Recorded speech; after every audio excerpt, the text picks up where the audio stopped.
All right, guys. So this will be the last video for the week. So what we're talking about are our data sets. So if we look at example 4, I'm looking for the black pen right now, guys. If you look at example 4, there's a whole list of data. There's 20, not 20.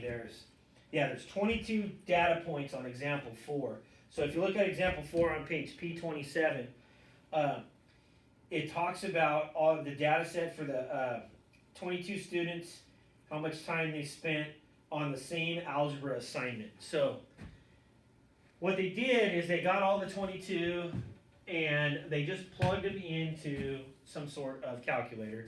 That particular calculator is a TI-83 printout. If you're looking at the actual page P27, you can get this same information using the website I gave you guys, the Lock5Stat link that I have at the top of your classroom. So once you get this information, what you're going to do with it is you're going to find an outlier. So you're going to check for outliers, and we'll talk about what an outlier is in a minute. So let's just check for the outliers. So there's an outlier formula that you guys got to deal with, and it's this.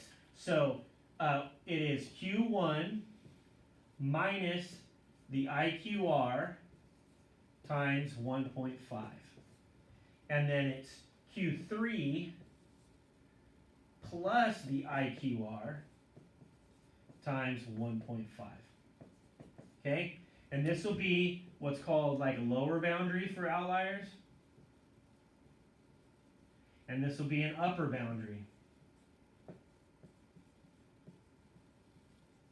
for outliers. So this will make an upper one, and that'll make a lower one.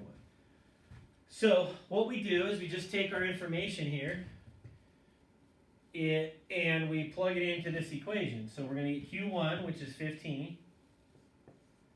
We're going to do minus IQR, which is 25 minus 15. And we're going to multiply that by 1.5. Okay? And then for this one, we're going to use Q3. Q3 is 25. And again, you're going to get this information from the computer after you plug in your data set. Q25 plus IQR, which is 25 minus 15, which is 10, times 1.5. All right, so this is going to equal 10 times 1.5 is 15. 15 minus 15 is 0. And then we have 25 plus 15, which is equal to 40. So what does this tell us? This tells us two things. That we have this boundary, I'll just put LB for lower boundary, of 0. Okay? And I have this upper boundary of 40. Upper boundary of 40. So we have this data set of 22 numbers that's on the top of page P27. And so what I'm looking for is I'm looking for data points outside these boundaries. So this will be considered an outlier if it's below 0, and it'll be considered an outlier if it's above 40. So if we look at that data set and we're looking across here, there's only one number above 40, and that's 65. So 65 minutes spent on that homework assignment is an outlier. Okay? So what does that tell us? An outlier is an extremely high or low value compared to the data set. And we usually disregard them.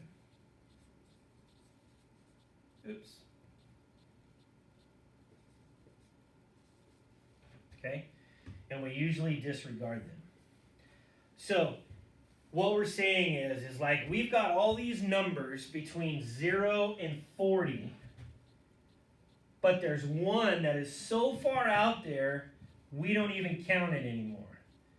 So what it really means is that Q1 is now, the minimum is now 10. The maximum is no longer 65. The maximum would be, what's the highest number in there?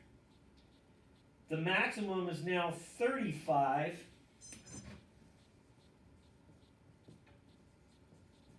With an outlier of 65. So it ditches this maximum idea of 65 now. This outlier really doesn't count, so now we've got a maximum of 35. So at that point, it readjusts your medians, it can readjust your means, it can do all sorts of things. So when you're finding your outliers, or numbers that are so extremely high or low value when it's compared to the data set, you're going to do Q1 minus IQR times 1.5, you're going to do Q3 plus IQR times 1.5, and you're going to find any numbers outside of those. And so for this particular one, the outlier is 65 minutes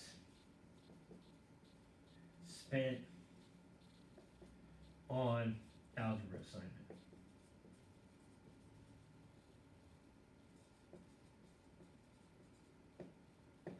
It's an outlier above and beyond the maximum boundary of 40. All right, guys. And so all these little calculations we'll use as we work our way through the unit. So this is kind of how to calculate everything. All right, good luck.